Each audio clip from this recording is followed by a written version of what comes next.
nous assistons actuellement à un glissement du facteur racial de couleur, qui a été un facteur lourd dans l'histoire récente de l'homme, parce que l'histoire du racisme est une histoire récente, dans la longue histoire millénaire de l'homme.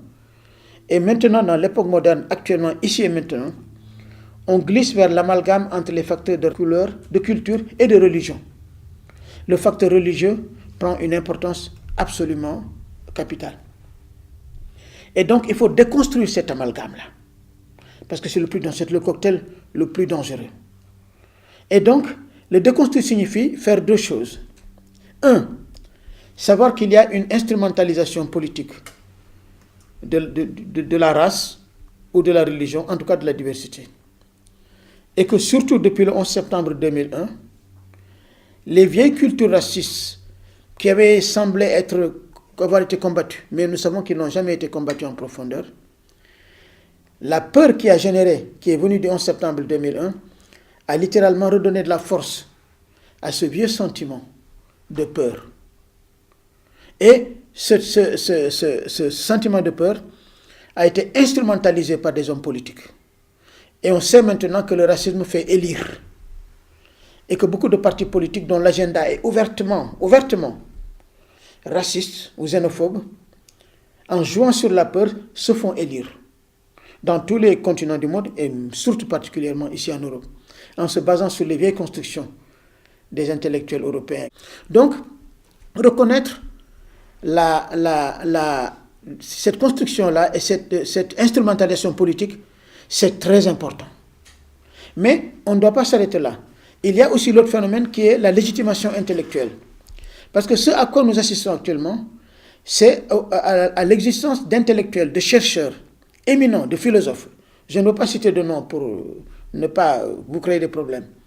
Qui littéralement construisent leur cursus intellectuel et universitaire, leurs travaux philosophiques sur la peur de l'autre, sur la démonisation de l'autre.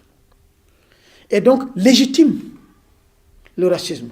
J'en cite un parce qu'il a été trop connu, il n'est pas français, c'est James Watson. Je le cite parce qu'il est emblématique. James Watson est américain et prix Nobel de médecine. Prix Nobel. James Watson a dit il y a 5 ans, là donc 20e siècle, là, avant le début du 21e, que l'intelligence du noir est inférieure à celle des autres races. Prix Nobel. Et je ne cite pas un président qui a été en Afrique et qui a dit aux Africains, le problème que vous avez, c'est que vous n'êtes pas rentré dans l'histoire. Donc ce que je veux dire, c'est qu'il y a une légitimation intellectuelle qui fait que l'enfant, le jeune qui est éduqué, ou l'enseignant lui-même, est littéralement imprégné par ça. Et cette banalisation du racisme. Et nous savons que cette banalisation-là du racisme, qui littéralement aboutit à ce que le racisme soit quelque chose de naturel, et qu'on passe à l'acte par la violence verbale ou physique. Et c'est sur ce point que Freud avait dit quelque chose qu'on n'a pas beaucoup pensé. Freud avait dit, au lendemain de la Première Guerre mondiale, vous vous rappelez la Première Guerre mondiale, 14-18, 10 millions de morts, ici, en Europe. 10 millions. Littéralement, les États européens se sont entretués au canon à 50 mètres les uns des autres. Ils se sont massacrés. Et au lendemain, les intellectuels et les philosophes se sont dit, mais comment nous, civilisés, comment avons-nous pu faire ça? Comment avons-nous pu nous tuer de cette manière barbare, violente? Et chacun s'est mis à penser, mais comment est-ce qu'on en est arrivé? Et Freud a dit ceci.